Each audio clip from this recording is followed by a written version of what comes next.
in the lineup. I kind of like the look of a lineup with Brandon Belt in third, Welly's hot, and Vladimir Guerrero Jr. in fourth. Yes, sir, there she goes. Hello and welcome to episode 278 of Section 138. I'm your host, Mark Colley, as always, joined by Bryson. And Bryson, this weekend didn't go according to plan for the Blue Jays, but they avoid disaster on Sunday, the final day of this series, with a clutch home run from Cavan Biggio. Bryson, how are you? I'm doing good, Mark. What a guy to do it with Cavan Biggio. I think that was the most unexpected thing ever. I think there was a lot of people wondering if he was going to bunt in that situation. Lots of questions being asked. But like you said, a rough start to the weekend, especially on what happened on Saturday. I'm glad they were able to salvage it today on Sunday because it didn't look good from the start either. So the fact that they were able to do that, it feels like there hasn't been much of those games this year where they've been down early like that and they've been able to come back. So I'm glad they were able to end that off and, of course, avoid the sweep against the Twins. A missed opportunity this weekend, but, of course, anything would have been better than being swept. So I'm glad they were able to end it off their homestand on a good note.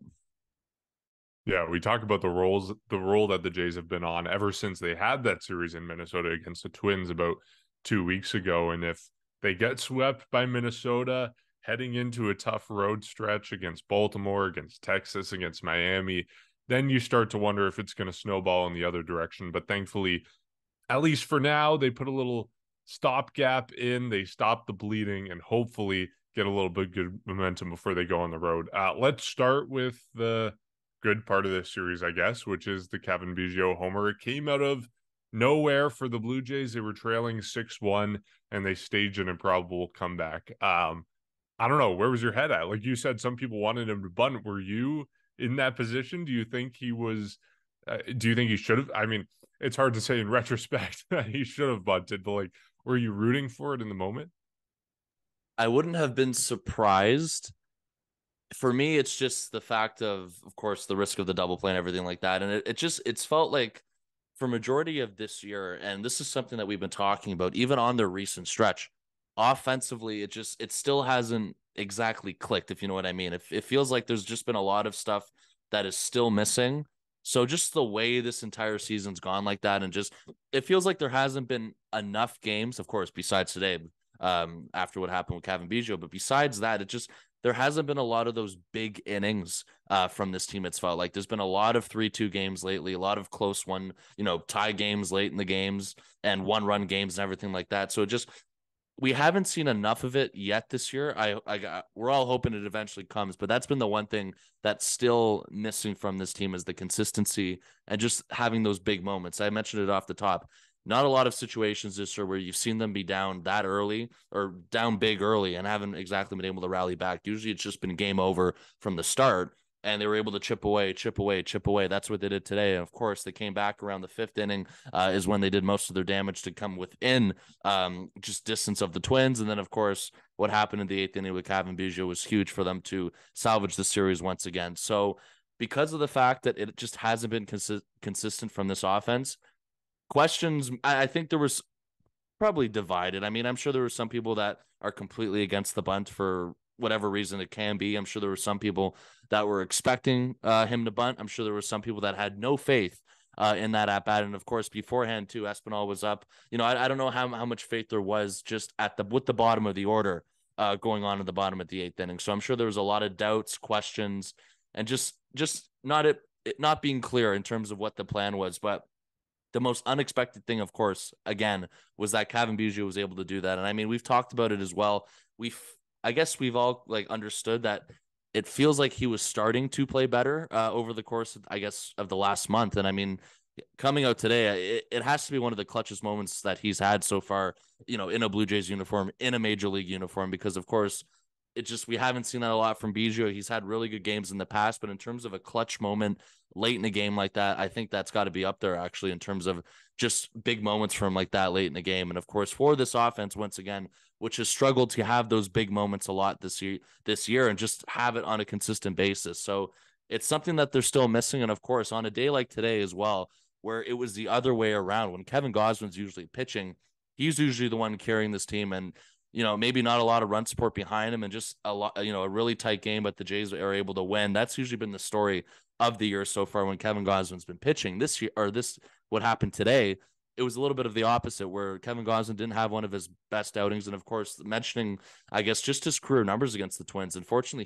he hasn't been able to pitch well against the Twins throughout his career for some odd reason. And of course, that happened again today. It's just, there wasn't a lot of people chasing at his splitter. The zip on the fastball wasn't there. The Twins were hitting everything at the beginning, and he was struggling. He didn't even get to 5 innings. And in a game like that, where they were able to carry Gosman and help him out and pick him up after everything that Kevin Gosman's done for this team, going back to last year, and of course going back to the first couple of months of this season, I think that was also refreshing to see that they were able to pick him up and lead the way to victory this time, not rather than being carried by him and not scoring a lot of runs and missing a lot of opportunities. So I'm glad that was definitely a change in the narrative today. I don't know how often that's going to happen throughout the rest of the year, but it would be nice, of course, once again, to address the elephant in the room, the offense starting to click on a consistent basis, having more of those big moments. Of course, what the Twins did, if you want to look at reverse course, what they did on Saturday, having that big moment against the Blue Jays late in the game, regardless of who was pitching, they had that really big moment. The Jays need more of those moments, and I think today was definitely a really good start for them. Hopefully they can do it consistently. We still haven't seen that yet, so I'm not ready to confirm that that's going to be the case, but it was just nice to see that happen today. Yeah, I saw a stat. I don't know if it was true. I don't know how accurate it was, but apparently this home run that Cavan Biggio hit was the first 3-run home run the Jays have hit since that Danny Jansen walk-off. Wow. Against the Atlanta Braves. I don't know if that's accurate, but it certainly seems accurate to me because it feels like it's been a while since the Jays had a big knock like this. And yeah, Cavan Biggio was the last guy I expected to do this, to be honest. Bryson, you're talking about those doubters. I count myself fully as part of that group. I mean, look, even after today's game, this guy is hitting 186 on the season. This was not the guy I thought was going to come up and win the game for the Blue Jays with their first 3-run bomb in like a month, basically, right? It's been a month since that series against Atlanta. So this was not the guy I had on my bingo card for doing that. But I mean, all power to him. If you're going to win ball games, you're going to need the bottom of your lineup, someone out of the bottom of your lineup, that unlikely hero to step up. And it just so happened that Cavan Biggio did it today. And yeah, to be honest, I don't know if he was going to bunt or not, but I got to be honest, I was thinking that he was just going to try to draw the walk, because that's what Cavan Biggio does best. He might be hitting 186, but his OBP is up at 262. So, like, that's kind of what my expectation was going into that at bat. And of course, you mentioned it, not all credit goes to him. The Blue Jays also made a comeback effort in the 5th inning with Matt Chapman hitting a home run as well. So that was a big part of the comeback as well. You mentioned the frustration still continuing, looking for those big moments. And that really came to a forefront in game 1 of this series on Friday night when the Blue Jays lost 3-2 to the Twins in extra innings. They had runners on 2nd and 3rd with nobody out in the bottom of the 9th inning, and they managed somehow to squeeze out of it without scoring a run. And that's the type of situation we talk about with the frustrations of this team and those big moments not coming through. And yeah, I think that pretty much encapsulates how we felt, maybe not all of this season, but certainly a majority of this season, with the Blue Jays failing to come up big in big moments. And in this case, it lost them a game they should have won. And just to give you numbers aggregate on that night, not just in that moment, the Blue Jays went 1 for 13 with runners in scoring position and left 12 guys on base. So that just kind of gives you a sense how they were doing in that game. Of course, the frustrations have been around for a lot longer than one game or one weekend. This is a long-term thing for the Blue Jays. The part that really makes it worse is that when you look at what happened in game 1, you look at what happened in game 2, those are 2 games that this team should have easily won. And then you look at today, it could have easily been a sweep. And at worst, it would have been 2 or 3.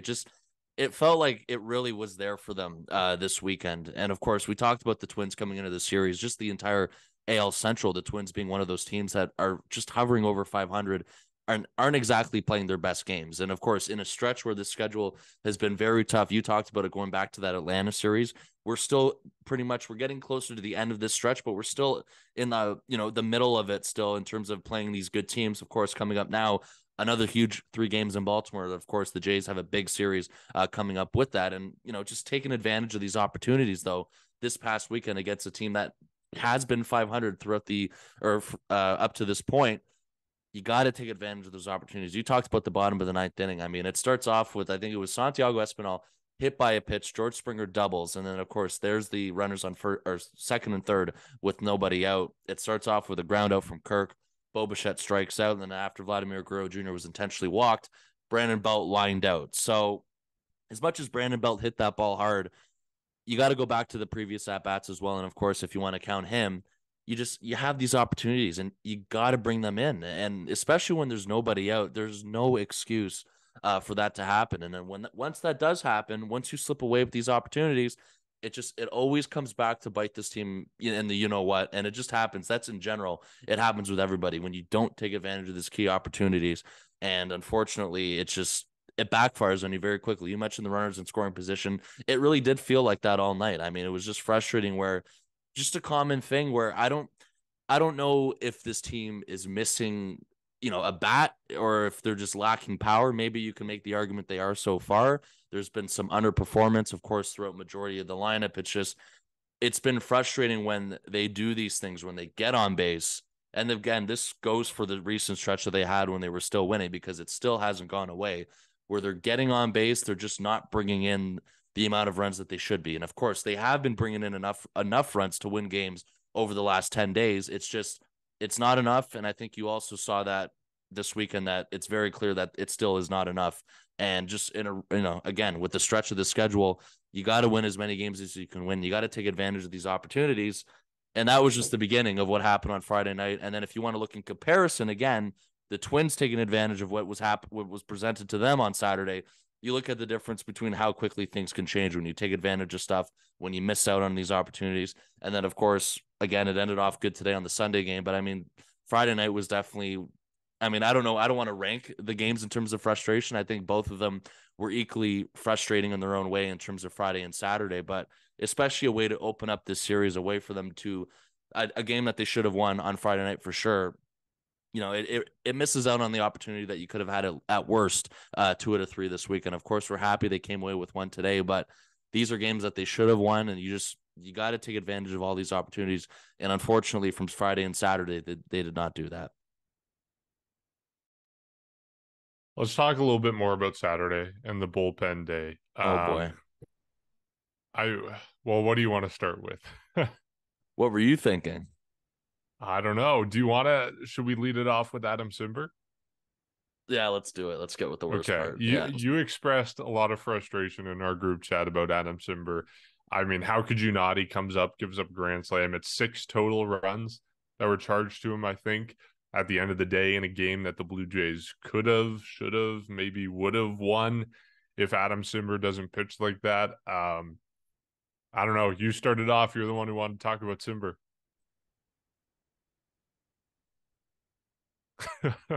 Well, prior to Saturday, it's been very evident that Adam Cimber hasn't been the guy that they traded for a couple years ago.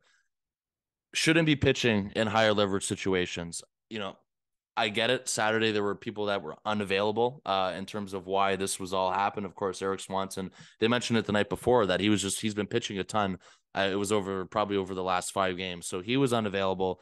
And of course, the idea was to set things up for Jordan Romano in the 9th inning, and that did not happen. And of course, prior to Cimber coming in, Bowden Francis was up. Of course, it was a bullpen day all around. In terms of what was going on, we understand that there's now a hole in this rotation without Alek Manoah, so they're going to be creative over the next little while in terms of how they're going to get by that on Manoah's day, or what was Manoah's day. And of course, this week on Saturday started off with Trevor Richards opening things up. First of all, heck of a job from Trevor Richards opening things up in 3 innings. Strikes out 7 in 3 innings. He was great. Tim Meza came out after that, and then Bowden Francis was the one where we knew prior to him coming in, or prior to him appearing in the game, whenever he was recalled, we knew that he was stretched out to about 80 pitches. He's been starting in AAA Buffalo as well, the odd timer for most of the time. You had to imagine that he was built up to go multiple innings. And I think by the time he was pulled, Bowden Francis only threw 33 pitches before the 8th inning and everything like that. So that's where I guess the question came of why Adam Cimber was out in the 8th inning instead of potentially Bowden Francis going out for another inning. I mean, you look at what he did, 3 strikeouts in 2 2/3, gave up 1 run. He was still pitching pretty good, I thought. And I think there's a lot of discourse in terms of the decision making from John Schneider of what happened with Adam Cimber. Mark, I haven't even heard your thoughts on this yet, so I'm going in cold. But you understand my frustration with that. Prior to this appearance, it just you have to be very reluctant to put Adam Cimber in these situations in high leverage. Unfortunately, it's been one of those years where he has struggled and he hasn't had much to show for. I mean, you look at his numbers now; they are inflated. They were inflated before Saturday's appearance, and it records 1 out on Saturday. And I mean, in a situation like that, you got to feel like leaving Bowden Francis in for 1 more inning was the right play in terms of handing things off to Adam Cimber. It's a decision where I was nervous seeing Adam Cimber warm up before he was even in the game. I did not, first of all, and actually after that, I did not expect Carlos Correa to hit a grand slam. I mean, that was very clear. I mean, that happened all so quickly. And just in a game where the Jays were in control, things completely fell apart in probably less than 5 minutes. It was a 7-run inning by the Twins of what happened there. And I mean, I get it. Once again, people were unavailable, but it's just one of those things where I unfortunately do not agree with what John Schneider was thinking. I think there's a lot of people who do not agree with what was going on with that.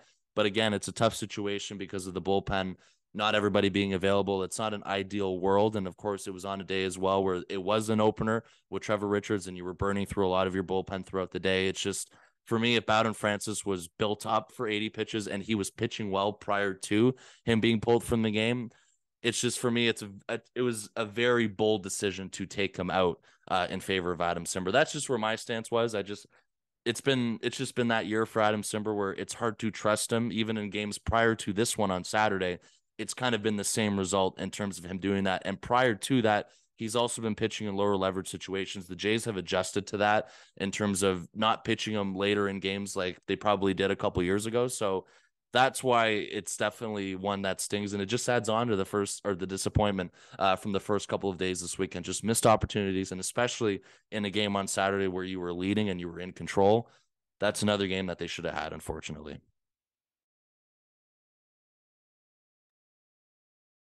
I think I can understand John Schneider taking Bowden Francis out. And maybe that's an unpopular opinion, but this is a guy who's making his season debut in the majors. I don't know if that's a time to test him, if that's a time to push him past what he had already done. I know he was built up for 80 pitches. I don't know if that's the time to test it. However, the choice to go to Adam Cimber is very questionable, and I think that's where you and I agree, and pretty much every fan on the face of the planet would probably agree in saying that the Blue Jays should not have gone to Adam Cimber in that situation. So let's do a little bit of the opposite of sweet relief. I'm going to ask you a little bit of a trivia question about Adam Cimber. He's had 20 appearances this year. How many of those appearances do you think have been clean appearances? Hasn't allowed a base runner. A base runner? Base runner. Walker hit. Disregard errors. Or hit in 20 games? How many times has he done that? How many have been clean? I'm going to go 2 or 3 times. It's a little bit more. It's 5. Okay. 5 out of 20 outings have been clean. Yeah. The stats over his last 10-ish games are pretty brutal when it comes to that. He's had 1 clean outing over his last, dating back to April 19th. Of course, he was on the injured list over that span. He had 5 appearances in May. He had 4 appearances in June. So when you add that all up, that's 11 appearances. 1 of his last 11 appearances has been clean, not allowing a base runner by either hit or walk. It's not the time to go to him in a game like Saturday's game. I think John Schneider is probably right for taking Bowden Francis out, but Adam Cimber is not the guy you go to in that situation in a close game where you're trying to win in the 8th or the 9th inning. Adam Cimber should not be on the high leverage list right now, just based on the stats that we went over, and the Blue Jays shouldn't be using him in those situations. When it comes to earlier in the bullpen day, you mentioned Trevor Richards. I think now that we've done the opposite of sweet relief, we can do the real sweet relief, and there's no point in guessing. I think it is Adam Cimber, or Adam Cimber. Geez, I think it is Trevor Richards who deserves the award for this week. I think we would both agree on that.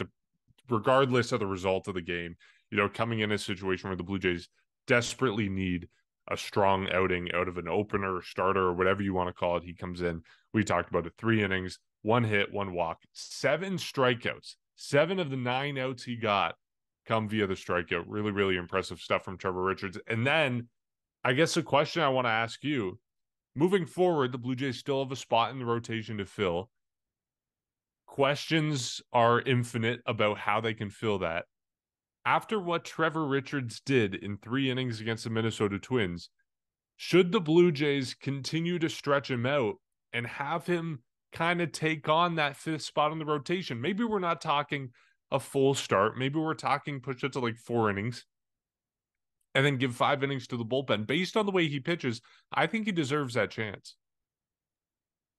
It's not out of the realm of possibility. I mean, they have to be creative with what's been going on, or what will be going on until Alek Manoah is ready, or even before that, if Hyun-Jin Ryu is ready. So they have probably at least a month and a half before they can, I guess, consider those alternatives that are eventually going to become available. Until then, it's going to be a start-to-start thing where they definitely reevaluate it. For me, I'm with you on the fact that Trevor Richards will probably go out again the next time Manoah spots up, and it'll be 2 or 3 days coming up since their next game when he goes back out there in that spot. I agree with you on that one. I think they're going to go back to him on that one. Stretching him that far, that part I'm still unsure about, but I'm in favor of going back to him because of how clean it went for him the last time out. And even before that, again, it's something that we've been talking about all year, even when he has been pitching multiple innings. Just overall, Trevor Richards' season so far has been very good. He's been pitching very well. He's been a guy that has quickly rose up to, somebody that the Jays are highly depending on right now with this bullpen. So if that's something that they consider to do, or if they definitely, do that and raise his leverage, or just, build him up a little bit more, or build him up a little bit more, I'm 100% in favor of that because of what's been going on in terms of his success. I'm sure there still are other options. Maybe you see Bowden Francis again at some point, but of course there's the new rule, or there's the rule that always exists. Unless he's replacing an injured player, he's got to be down there for at least 2 weeks because he was optioned this morning on Sunday. So he won't be available anyway the next time Manoah turns up. So that, again, goes back to your original question on if Trevor Richards should be going back out there potentially for more than 3 innings. I think that might be your best bet right now. I mean, I guess one guy that's in the bullpen now who was activated at the beginning of the weekend, who showed up after Adam Cimber, did not go very well. It did not go very well for him during his rehab assignment either in AAA. We mentioned that on one of our episodes a couple weeks ago. That's Mitch White. He's another name that will be available. I was thinking Thomas Hatch. Thomas Hatch is also a guy for sure as well.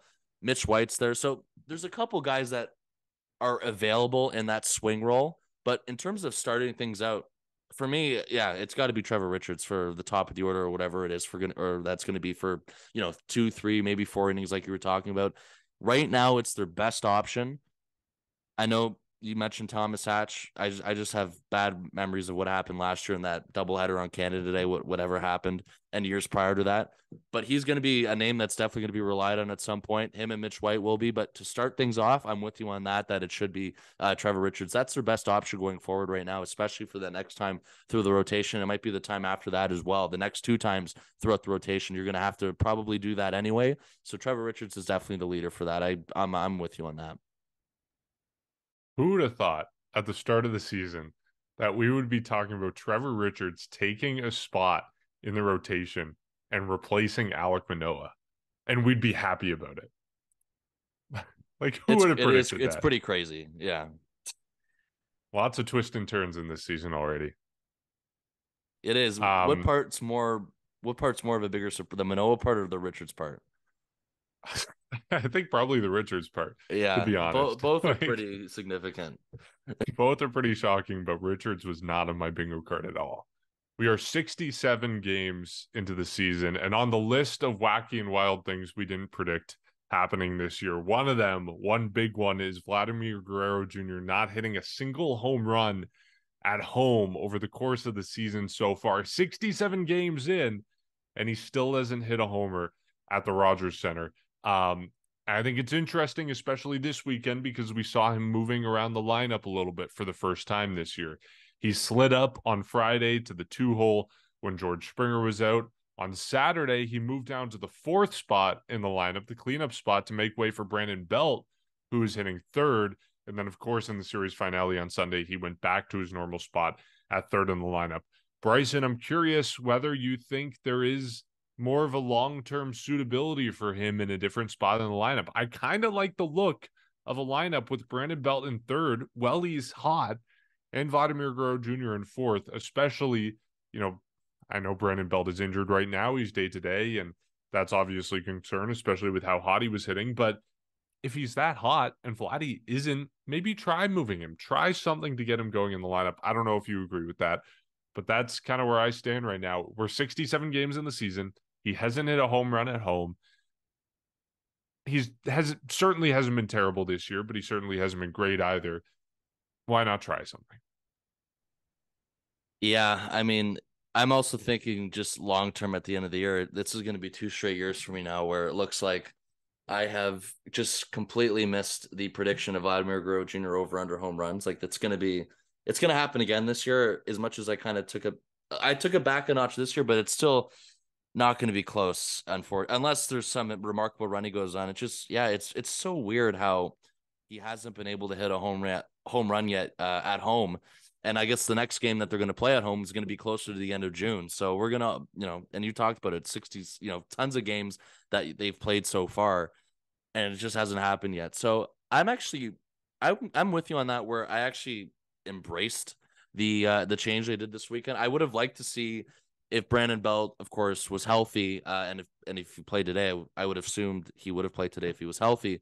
If they would have stuck with that look, because unfortunately we weren't able to see that for only one game because of Brandon Belt being hurt, what happened on Saturday. So that part I'm a little disappointed, because I would have liked to see if they definitely went, if they went through with that again. Unfortunately, we just never got to that point. I know, I think Vladimir Guerrero Jr. hitting 4th is definitely something that is worth the shot when Brandon Belt's healthy. It was the first time that he ever did that this weekend. There was the whole conversation before that, and the whole the endless debate a couple years ago, it felt like, about Bo Bichette wanting to be that cleanup guy. And then there was the stretch where Bo Bichette had the slow start to the year last year.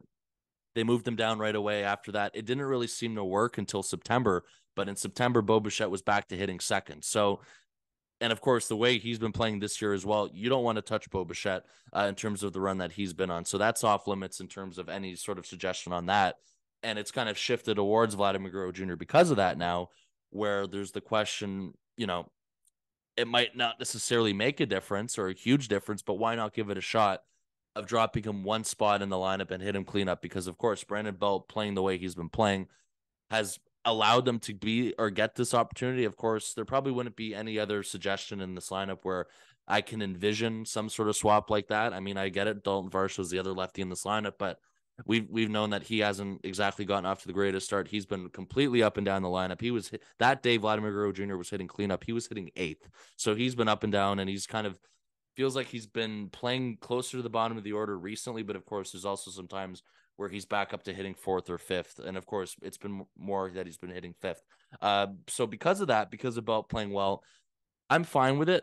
I want to see it again when Brandon Belt's ready to go and come back. And hopefully it's not too long. We still don't know if there's going to be an IL stint, how long he's going to be out for. I know there's an off day coming up tomorrow, so on Monday, which is going to be, I guess that's going to help his recovery. So when that does happen, when he is back, I'm fine with it. I like to see it. It's just we've understood now with Vladimir Guerrero Jr., as much as he felt like he was playing a little bit better throughout the last part of the homestand, or even throughout majority of the homestand. It's just there's still some, I guess some moments where there's chasing and there's just not a lot of power coming from his bat, and that's just something that we haven't seen at home yet. I mean, if you look at his splits, home versus road, his power on the road is not even close to where it is at home, because it's a weird stat in terms of that. And I think there was something where it even expanded throughout the rest of the team of how just there's not as many runs or power at home like there is on the road. And it's bizarre thinking about that. It's just one of those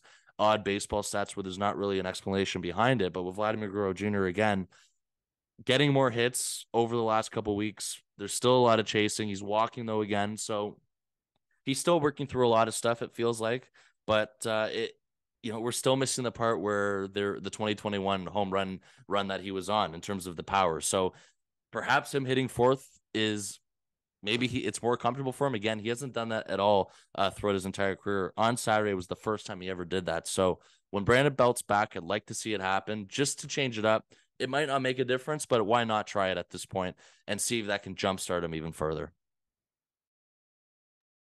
Yeah, the team stats home road, those splits aren't as dramatic as Vladdy's splits are, but I mean, you mentioned it. Home runs at home, 29 for the team. Home runs on the road, 46.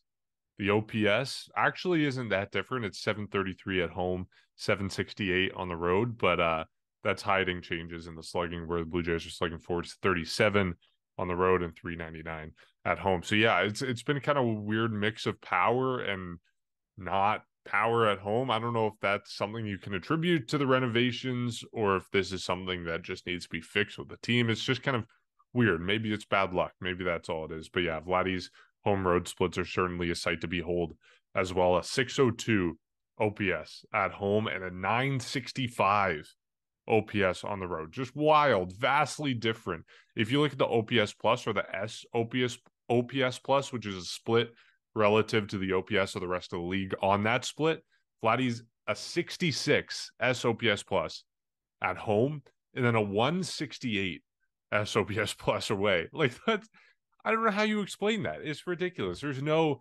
explaining it. And I know, like, I'm not someone who typically believes in changing the lineup order to get things going. Like, I'm a staunch believer in that it's more eyewash than anything else. But Vladdy's stats home and away defy logic. And so I'm willing to accept that another change in the lineup that defies logic might be able to fix this problem. So I'm hopeful that it does. I'd like to see the Blue Jays try it out a little bit. We'll see what happens, but hopefully anything to get Vladdy going at this point. Because you mentioned it, like we are realistically getting to the point where we could be at the All-Star break and Vladdy still hasn't hit a home run at home. Like, that's ridiculous, but we're genuinely in that territory. Like, the Blue Jays are going to be on the road for 10 days. They're going to come home, and it's practically going to be the end of June. They got 2 weeks until the All-Star break. When is Vladdy going to do this? Maybe he's saving it for Canada Day. Maybe that's what this is all about. Who knows? But it defies logic. Biggio's beating him too. So, I mean, if you look at that today, it's crazy. Like, and I was going to ask you, I'm like, do you think that he's going to do it before the end of June? And I guess your prediction is going to be Canada Day, unless you were just saying that. But yes, sure. Yeah, that's like, my prediction. I'm not confident in saying it's going to happen in June. Like you were talking about, it's going to be the end of June when they get back. It is going to be a big homestand, but I don't know. Like, it's crazy. Like the splits that you read on that. I mean, and it's not like he's been good at home and even better on the road. It's just he's been amazing on the road, and at home it's been awful. Like, it's just it's bizarre of how big the margin is of difference.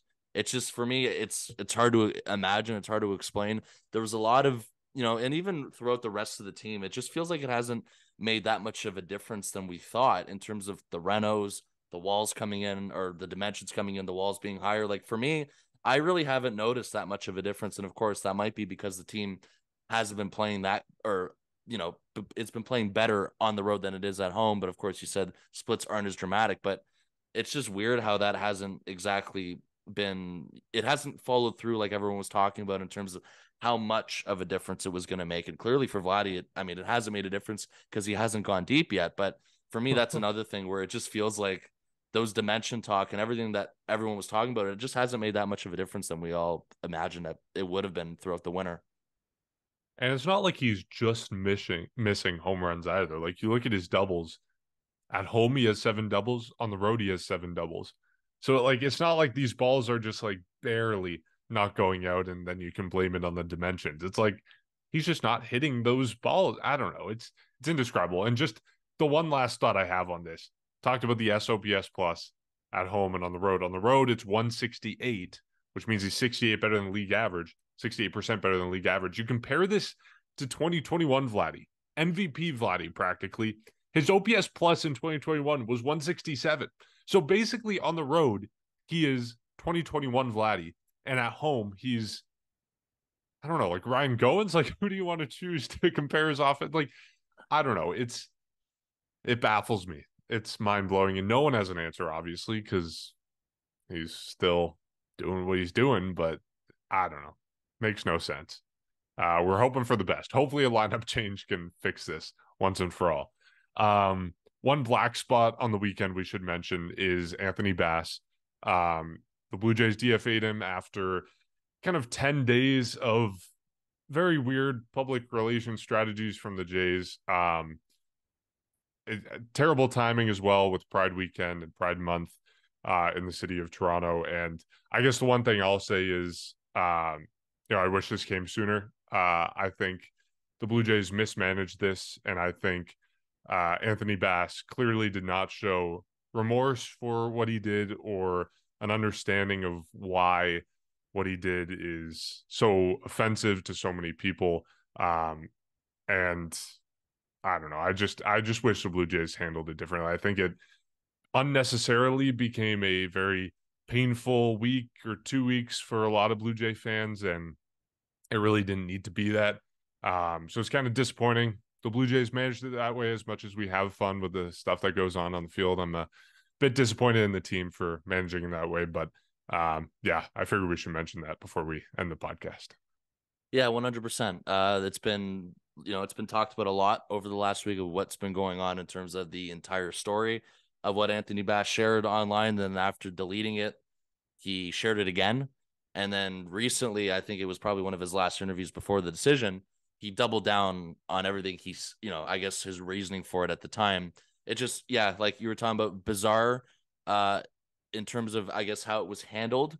The other thing too is, regardless of what people believe on that, when you're a pro athlete like Anthony Bass and you have the platform like Anthony Bass, when you're doing stuff like that, when you're resharing stuff, you got to know what you're doing. You got to know what you're getting into, and you got to be knowing that there's going to be a lot of just the platform that you have.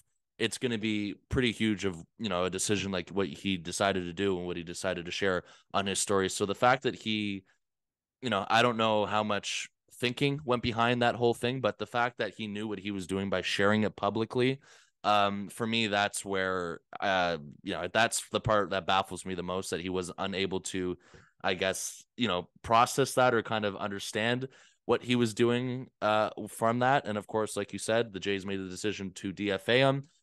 Ross Atkins, lots of press for him the last couple of weeks. Same with John Schneider. Of course, he said a lot of it was more performance than what happened off the field. Regardless of what did happen on the field for him, it's just, not a good look for him. And of course, what happened throughout the last week as well. And again, he wasn't pitching that good as much as he was pitching better closer to the end. It's just, for him, it was a disastrous season. I think Ben Nicholson-Smith came out with the tweet after when it came out too, where there was a lot of questions and a lot of, I guess, just questions if he even wanted to be here at that time too, after all this went down. So it just feels like it was a distraction that was hovering this team over the last 10 days. They finally were able to solve that by getting rid of him. And I don't think it's bothering too many people right now in terms of that whole decision on that. So I'm glad that it's over with in terms of the amount of controversy that was caused with this team off the field over the last 10 days, that they can move on. It's just the fact that Anthony Bass, you're posting on as a pro athlete and everything like that. He knows what he's doing in terms of what he's sharing online, and, the criticism that comes with that, the PR, the press conferences. For me, I agree with you on that, poorly handled. And I'm just happy that we can, I guess, move on from that and just, just because it was hovering the team over the last 10 days. I'm glad, as much as there's disappointment in terms of how it was handled, I'm glad it finally has come to a close.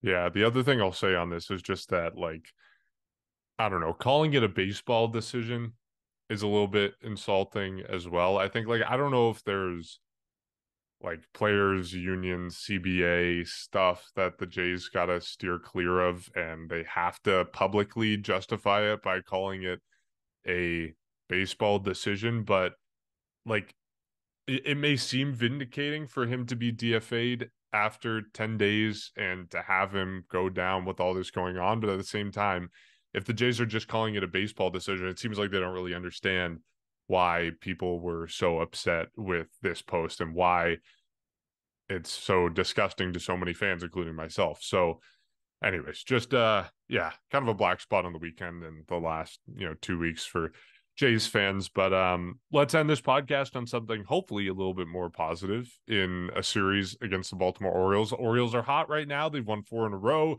That includes a bunch of games against the Kansas City Royals, so maybe they're not, it's not like a real hot streak if you want to call it that. But who wants to go first? Series predictions. We still don't have anything from Jacob.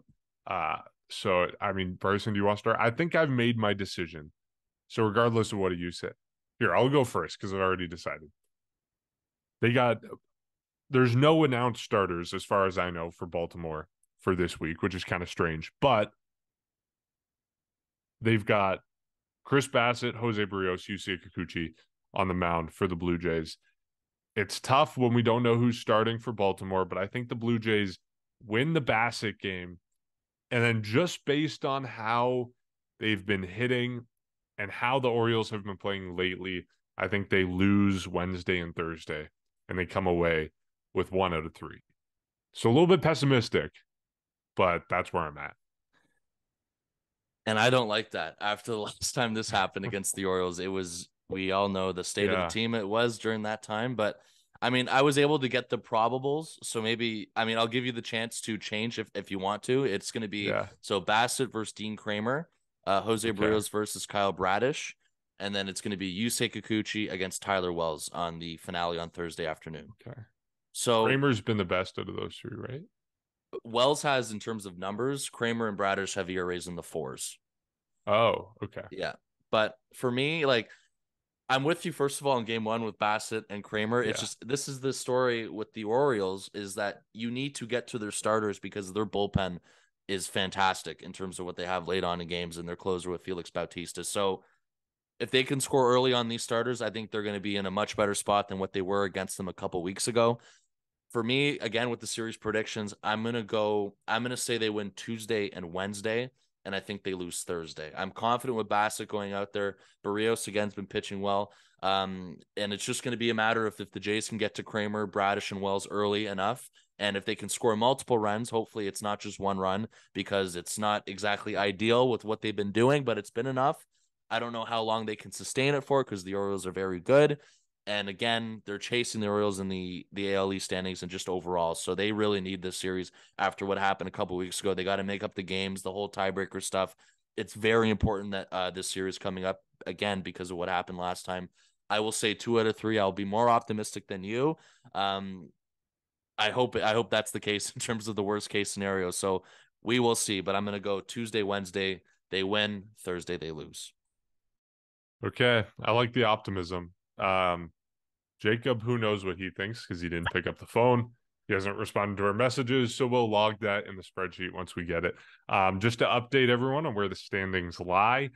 Tough weekend for all of us. Bryson, you and I, we said 2-1. And then Jacob said series sweep. So Jacob loses even more ground. Yeah. Both of us get 1 point for the 2-1 prediction. So good Jacob. on Saturday.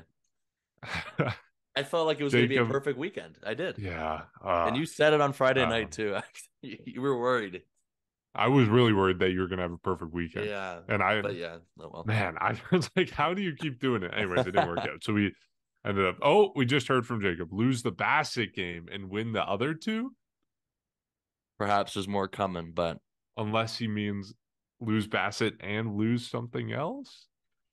Either way, the standings update for you. Jacob loses a point. Jacob is trailing by 16 points now to Bryson at 24. Bryson, you're in the lead at 40. I am in second at 34. And it seems like Jacob is going to lose the Bassett game, win everything else. That's what I'm implying, which is okay. Yeah, I don't know how much thought there is with him in terms of if he just kind of just randomly spits things out or whatever. But yeah, I'd be surprised if you knew he was pitching for Baltimore. Yeah, well, to be fair, I didn't. They don't have it in the MLB app, so I didn't seek it out. But anyways, okay, we'll wrap it up there. I hope I'm wrong, to be honest. I hope you're right, Bryson, as much as you will gain points. You hope that the Blue Jays get back on track after this little bit of a rough series against Minnesota, and hopefully the offense can get going, including Vladdy. Okay, we'll wrap it up there. Thanks to everyone who listened, and we will catch you either Thursday night, Friday morning with a series against the Baltimore Orioles.